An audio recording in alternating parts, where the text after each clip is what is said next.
नमस्कार दोस्तों, स्वागत है आप सभी का हमारे YouTube चैनल पर। आज का वीडियो आप लोगों का है चैप्टर नंबर 4 टीकाकरण। ठीक है, इसके पहले अगर आपने सारी वीडियो ना देखे हो तो आप प्लेलिस्ट पे जाके सारी वीडियो को देख सकते हैं कि जो भी महिला सुपरवाइजर की तैयारी कर रहे हैं उनके लिए इसके पहले के चैप्टर के सारे वीडियो आपके चैनल पर अवेलेबल है। तो आप इसके एमसीक्यू देख सकते हैं, थ्योरी देख सकते हैं। ठीक है, तो देखिए, अगर आप लोगों को बिल्कुल कम समय में तैयारी करना है तो आपके लिए ये चैनल बहुत ही यूजफुल होने वाला है। आपने बिल्कुल सही वीडियो के ऊपर क्लिक किया है। ये इस चैनल के अकॉर्डिंग हम आपको डेली अलग अलग चैप्टर, आपका जो महिला सुपरवाइजर है उससे रिलेटेड सिलेबस के अनुसार सारे चैप्टर की तैयारी करवा रहे हैं। ठीक है, तो इसके लिए अगर आप चाहें तो आप चैनल को सब्सक्राइब कर सकते हैं। ठीक, तो चलिए पहले अगर मैं आपको सिलेबस दिखा दूं, देखिएगा आपका चैप्टर नंबर 4 जो है, चैप्टर नंबर 4 जिसमें हम टीकाकरण की बात कर रहे हैं, तो टीकाकरण के अंतर्गत आपके कौन कौन से टॉपिक आएंगे, कौन कौन से टॉपिक से आपका क्वेश्चंस बनना है। तो आप यहाँ पर देख सकते हैं कि राष्ट्रीय टीकाकरण कार्यक्रम के अंतर्गत लगने वाले जो टीके होते हैं उनसे आपके एमसीक्यू बनना है। ठीक है, वहीं आप देख सकते हैं कि टीकाकरण का महत्व क्या होता है, ये भी हम डिस्कस करेंगे। टीकाकरण ना होने से दुष्प्रभाव क्या होते हैं बालक में, या इसमें कोई भी आपसे एमसीक्यू बना सकता है कि टीकाकरण के दुष्प्रभाव तो एक बालक में भी हो सकते हैं। और जो गर्भवती महिला होती है, जिसके पहले अभी हमने चैप्टर नंबर 3 पढ़ा था, गर्भवती महिला की देखभाल, तो टीकाकरण के दुष्प्रभाव उनमें भी होते हैं। ठीक है, तो इसकी हम theory plus very most important questions MCQ जो आपको एग्जाम में देखने को बिल्कुल मिलेंगे उनको हम इसमें डिस्कस करेंगे। ठीक है, बिल्कुल कम समय में आप ज़्यादा प्रिपरेशन इस वीडियो से कर सकते हैं, तो इसके लिए आप चैनल से जुड़े रहिए, हमें सब्सक्राइब कीजिए। ठीक है, चलिए हम देखते हैं पहले इसका। आपको सबसे पहले इसके लिए जानना ये जरूरी है कि टीकाकरण होता क्या है। चलिए देखिए, सबसे पहले हम ये जानते हैं कि टीकाकरण क्या होता है। अगर आप सबसे पहले टीकाकरण ही आपको पता नहीं होगा तो इससे जुड़े एक भी क्वेश्चंस को आप सही नहीं कर सकते। तो सबसे पहले जो टीकाकरण होता है उसे आप अच्छे से समझिए कि टीकाकरण होता क्या है। सबसे पहले देखिए टीका क्या होता है। पहले तो आप मुझे ये बताइए कि टीका क्या होता है, बताइए। टीका, देखिए किसी भी बालक हो, ठीक, किसी भी बालक में किसी भी तरह की जो बीमारी होती है तो बीमारी से लड़ने के लिए, किसी भी प्रकार के रोग से लड़ने के लिए उसमें एंटीबॉडी उत्पन्न की जाती है। मतलब जो टीकाकरण होता है दवा के हिसाब से, इंजेक्शन के हिसाब से टीकाकरण किया जाता है। जो टीकाकरण होता है तो उसमें किसी भी बालक को जो इंजेक्शन दी जाती है, ठीक, तो टीकाकरण में जैसे एग्जाम्पल के तौर पर आप ये समझिए पहले कि जैसे किसी बालक को टीबी, एक रोग है टीबी, ठीक है, ये रोग हो गया है। अब टीबी से लड़ने के लिए बालक को जो टीका लगाया जाएगा, ठीक है, जो एंटीबॉडी उसे प्रदान की जाएगी, तो उससे क्या होगा कि जो ये टीबी जो रोग होगा तो बालक उससे संपूर्ण रूप से लड़ने के लिए समक्ष रह सकता है। मतलब एंटीबॉडी प्रतिरोधकता क्षमता बढ़ाने के लिए टीका लगाया जाता है, टीकाकरण किया जाता है।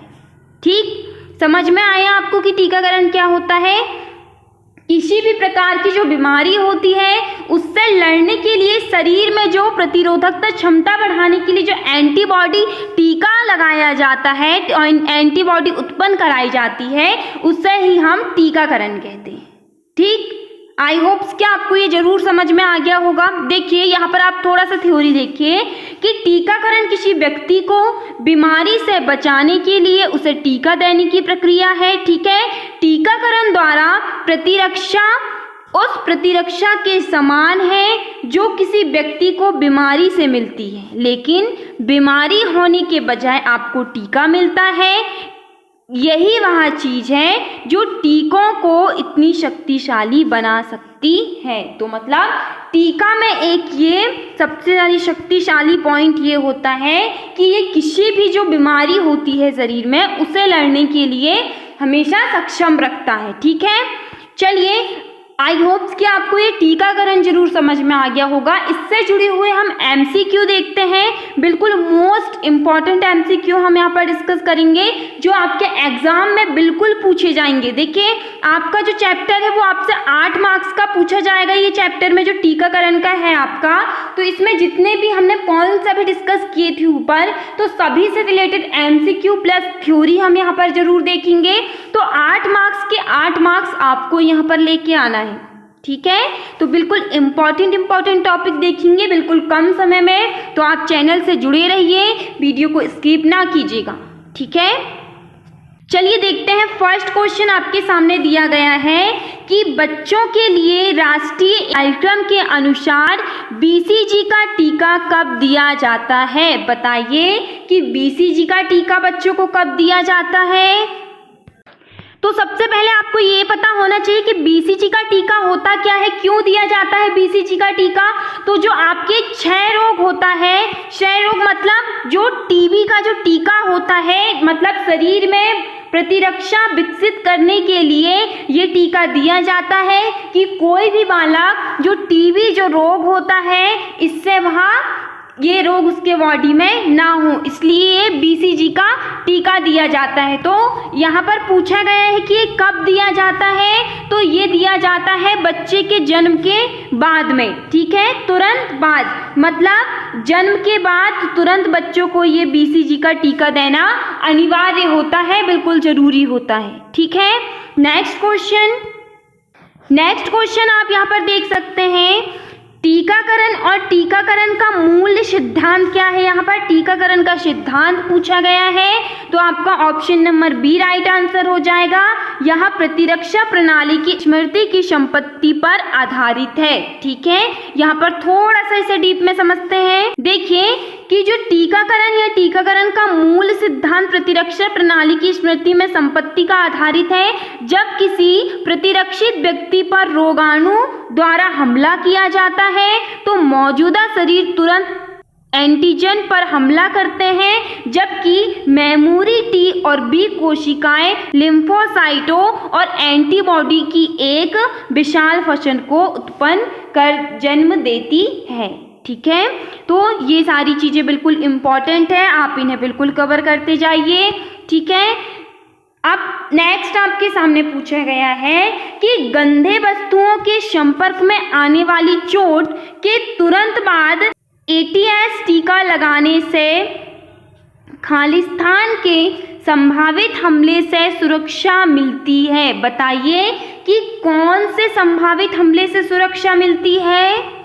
अब पहले आप लोग मुझे बताइए कि जो आपका एटीएस इसका फुल फॉर्म क्या होता है, ये टीका किस चीज के लिए दिया जाता है। तो ये होता है एंटी टेटनस सीरम। क्या होता है, एंटी टेटनस, ठीक है, सीरम। ये जो होता है टेटनस के रोग से बचने के लिए टीका दिया जाता है, ठीक है। इसका आप ऑप्शंस देख सकते हैं, राइट आंसर हो जाएगा ऑप्शन नंबर सी टेटनस, ठीक है। आप देख सकते हैं यहाँ पर दिया गया है कि चोट लगने के तुरंत बाद एटीएस का टीका लगाने से टेटनस के संभावित हमले में सुरक्षा मिलती है।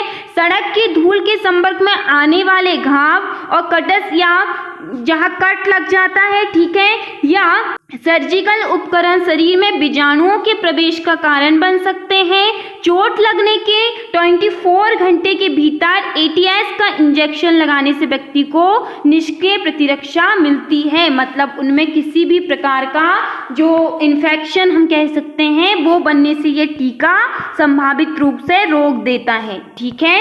नेक्स्ट क्वेश्चन देख सकते हैं आप लोग। नेक्स्ट आपके सामने पूछा गया है कि एक बीमारी जिसके खिलाफ टीकाकरण केवल महामारी के दौरान ही दिया जाता है वह कौन सा है। तो वह है आपका हैजा, ठीक है। ये हैजा एक ऐसा टीका मतलब है जो महामारी के दौरान ही किया जाता है, ठीक। नेक्स्ट क्वेश्चन, नेक्स्ट आपके सामने पूछा गया है, प्लाज्मिड एक रोगाणु से प्रतिजनी प्रोटीन को कूटबद्ध करता है जिसे सीधे कोशिकाओं में इंजेक्ट किया जाता है, हाँ यहाँ व्यक्त होता है। बताइए आपका आंसर। आंसर नंबर आपका सी राइट आंसर हो जाएगा, DNA टीका।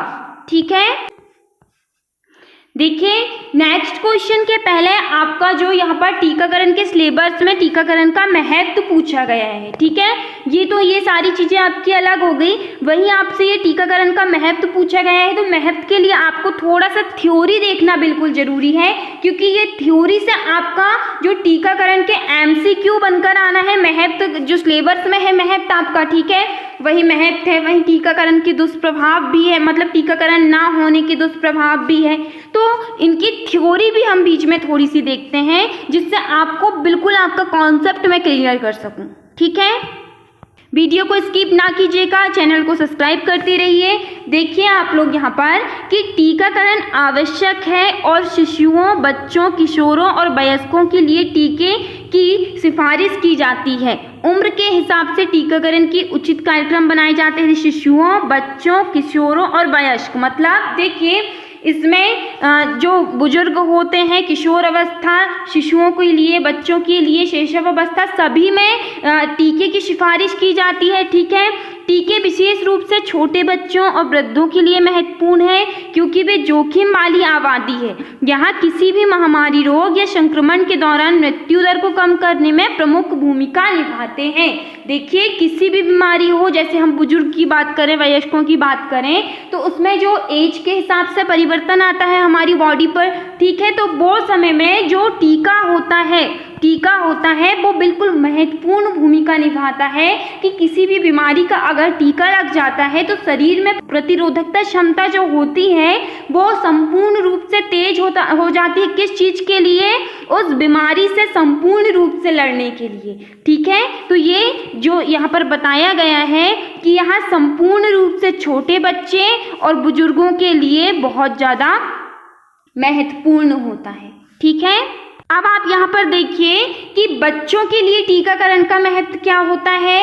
ये वेरी मोस्ट इम्पॉर्टेंट होता है, इससे आपके MCQ भी बिल्कुल तैयार होना है। तो टीकाकरण बच्चों को गंभीर बीमारियों और टीकों से रोके जा सकने वाले रोगों की जटिलता से बचाता है, जैसे हाथ या पैर का कटना, अंगों का पक्षाघात, सुनने की शक्ति का कम होना, एंटस, मस्तिष्क क्षति और मृत्यु। तो ये जो बच्चे के लिए टीकाकरण बहुत ही इम्पॉर्टेंट होता है। ठीक है, ये आपसे MCQ के रूप में पूछा जा सकता है कि टीकाकरण बच्चों को गंभीर बीमारियों और टीकों से रोके जा सकने वाले रोग की जटिलता से बचाता है। तो ये कौन सी चीज़ें होती है? तो आपसे ऑप्शंस के नंबर में पूछ सकता है। ये हमने जो यहाँ पर देखी आपसे ऑप्शंस में पूछा लेगा और आपको इसमें से एक करेक्ट आंसर बताना होगा। ठीक है, अब आप यहाँ पर देख सकते हैं कि बच्चों को टीकाकरण दिया जाना चाहिए क्योंकि उनसे अन्य बच्चों में संक्रमण फैलने की संभावना अधिक होती है, क्योंकि उनकी प्रतिरक्षा प्रणाली विकसित हो रही होती है। ठीक है, और वे किसी भी संक्रमण का प्रतिरोध करने में सक्षम नहीं होते। देखिए जो छोटे बालक होते हैं, हम शिशुओं की बात करें तो उनमें जो प्रतिरोध जो क्षमता होती है वो उनकी सही नहीं होती, समक्ष नहीं होती, कमज़ोर होती है। ठीक है, तो जो छोटे बालक होते हैं उनमें किसी भी बीमारियों को जल्दी से फैलने की संभावना सबसे ज़्यादा अत्यधिक होती है। ठीक, तो इनमें अगर टीकाकरण दिया जाएगा तो जो मतलब बच्चे एक दूसरे से जो वायरस फैलते हैं, बैक्टीरिया फैलते हैं, तो उनमें हम कंट्रोल कर सकते हैं। ठीक है, तो बच्चे के लिए टीकाकरण बहुत इम्पॉर्टेंट होता है। अब आप देख सकते हैं कि टीकाकरण की शुरुआत कम उम्र से ही हो जाती है, जिसे बूस्टर खुराक कहा जाता है। देखिए इम्पॉर्टेंट है, यहाँ से आपका MCQ जरूर बनना है। कैसे बनना है कि टीकाकरण की शुरुआत कम उम्र से की जाती है, जिसे क्या कहा जाता है? आपसे यहाँ पर ऑप्शंस पूछे जाएंगे अलग अलग। जैसे ऑप्शंस पूछे जाएगा आपसे बूस्टर खुराक कहा जाता है, या अलग अलग आपसे 3 ऑप्शन इसमें अलग रहेंगे। ठीक है, तो ये ऐसी चीजें आपकी थ्योरी जो महत्व आपसे सिलेबस में महत्व पूछा गया है टीकाकरण का। ठीक, तो जो महत्व पूछा गया है तो थ्योरी के अंदर से अंदर के कई बार आपसे MCQ पूछे जाते हैं। जो कि ये हमने यहाँ पर देख लिया। अब आप देखिए कि यहाँ 1 वर्ष के भीतर दिया जाता है ताकि नवजात शिशुओं के विकास और शारीरिक कार्य प्रणाली को प्रभावित करने वाली किसी भी अवांछित बीमारी को रोका जा सके। ठीक है, कितने साल? 1 साल के भीतर दिया जाता है क्योंकि इस साल में जो भी नवजात शिशुओं में किसी प्रकार की बीमारी होती है तो उसे रोका जा सके। ठीक, अब इसके बाद हम कुछ MCQ और डिस्कस करते हैं यहाँ पर जो इम्पोर्टेंट है। देखिए, मानव शरीर में कमजोर रोगाणु को प्रवेश कराने की प्रक्रिया को क्या कहा जाता है? उसे टीकाकरण कहा जाता है। ठीक है, नेक्स्ट क्वेश्चन आपके सामने पूछा गया है कि पहला टीका विकसित किया गया था। वेरी मोस्ट इम्पॉर्टेंट क्वेश्चन है कि पहला जो टीका विकसित किया गया था वो टीका का नाम कौन सा है? तो आपका ये है एक्लुई पाश्चर। ठीक है, ऑप्शन नंबर ए, एक्लुई पाश्चर। ठीक है, नेक्स्ट आपसे पूछा गया है कि टीकाकरण की अवधारणा सर्वप्रथम किसके द्वारा विकसित की गई थी? आपके सामने ऑप्शंस दिए गए हैं तो आपका राइट आंसर हो जाएगा Edward Jenner, option number B. ठीक है, ये भी इम्पोर्टेंट क्वेश्चन है आपका। नेक्स्ट आपसे पूछा गया है कि किसी रोगाणु को कमजोर करने की प्रक्रिया को क्या कहते हैं? किसी भी रोगाणु को कमजोर करने की प्रक्रिया यहाँ पर पूछी गई तो ऑप्शन नंबर बी, छीणन। ठीक है, रोगाणु को कमजोर करने की जो प्रक्रिया होती है उसे छीणन कहा जाता है। ठीक है, ऐसे क्वेश्चंस आपसे बिल्कुल पूछे जाएंगे, आप एग्जाम हॉल में ही देख सकते हैं। लुई पाश्चर द्वारा विकसित पहला टीका था, बताइए। ये भी इम्पोर्टेंट क्वेश्चन है कि लुई पाश्चर द्वारा विकसित जो टीका का नाम था वो कौन सा था? तो यहाँ पर आप option number C right answer देख सकते हैं कि रेबीज वायरस। ठीक है, तो रेबीज वायरस जो है, जो आपका देख सकते हैं आप लोग कि लुई पाश्चर द्वारा विकसित टीका का नाम था। ठीक है, देखिए चैनल से जुड़े रहिए, वीडियो को स्किप नहीं करना है। ऐसे क्वेश्चंस बिल्कुल इतने इंपॉर्टेंट क्वेश्चंस हैं कि मैंने बिल्कुल सिलेक्टेड क्वेश्चंस आपके सामने रखी हूँ कि आप लोग ज़्यादा परेशान ना हो और बिल्कुल इम्पॉर्टेंट टॉपिक को आप कवर कर सकें, क्योंकि आपके पास समय बहुत कम है और इतने कम समय में आप सिर्फ ये प्रयास करिए कि आपको इम्पॉर्टेंट ही चीज़ों को तरफ ध्यान देना है ज़्यादा से ज़्यादा। तो इसमें सारी चीज़ें आपकी बिल्कुल इम्पॉर्टेंट है, तो आप इसे स्किप नहीं करिएगा, लास्ट तक वीडियो को जरूर देखिए। ठीक है, और चैनल को आप सब्सक्राइब कर सकते हैं क्योंकि इसमें डेली की जो क्लासेस हैं, डेली की जो वीडियो है आप लोगों को संपूर्ण रूप से प्रोवाइड होती रहेगी। ठीक है, अब देखिए नेक्स्ट क्वेश्चन आपसे पूछा गया है कि एक टीका हो सकता है, क्या हो सकता है टीका? आप लोग बताइए। देखिए, अगर आप लोग कमेंट सेक्शन में अपना टेस्ट लगाएंगे तो आप लोगों को भी प्रिपरेशन होगी।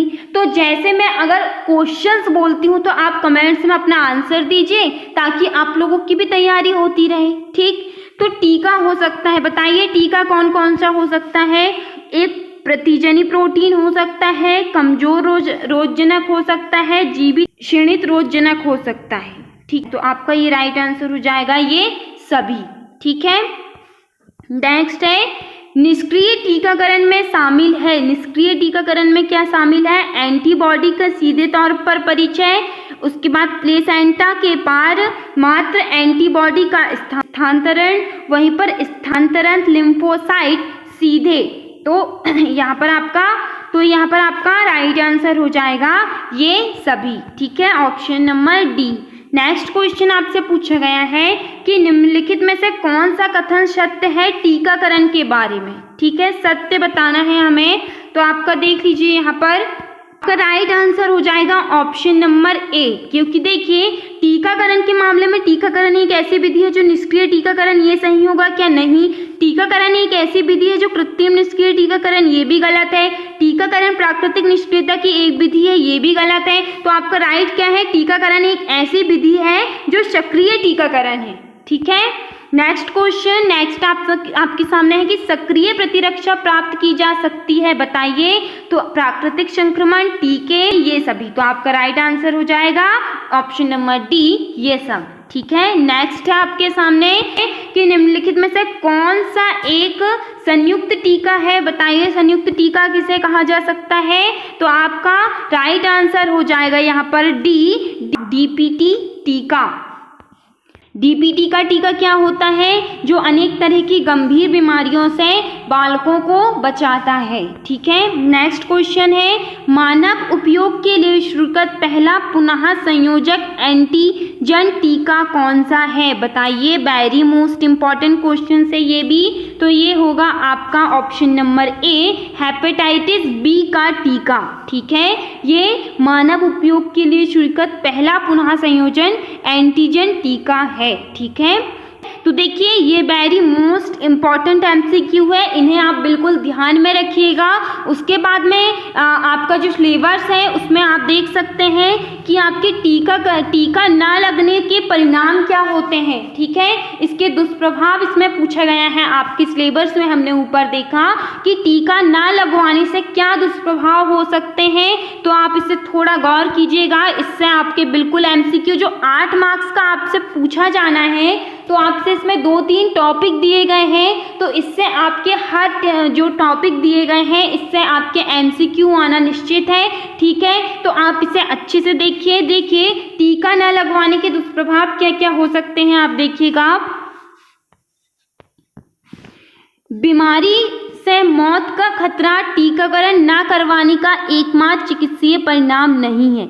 बिना टीकाकरण वाले बच्चे को जीवन भर ऐसे अंतरों का सामना करना पड़ता है जो संभावित रूप से उसे जोखिम में डाल सकते हैं। हर बार जब आप 911 पर कॉल करते हैं, एम्बुलेंस में जाते हैं, डॉक्टर के पास जाते हैं या अस्पताल के आपातकालीन कक्ष में जाते हैं, तो आपको अपने बच्चे को टीकाकरण स्थिति के बारे में चिकित्सा कर्मियों की सचेत करना चाहिए ताकि उसे विशिष्ट उपचार मिल सके, क्योंकि बिना टीकाकरण वाले बच्चों को असामान्य उपचार की आवश्यकता हो सकती है। इसलिए चिकित्सा कर्मचारी आपके बच्चे के उचित उपचार के लिए आवश्यक प्रक्रिया से कम परिचित और कम अनुभवी हो सकते हैं। देखिए, टीकाकरण ना होने पर जो बालक में अनेक तरीके की जो बीमारियां उत्पन्न होती है, कई बीमारियां ऐसी होती हैं, तो टीकाकरण ना होने पर उनकी ये स्थिति आ जाती है जो हमने यहाँ पर देखा।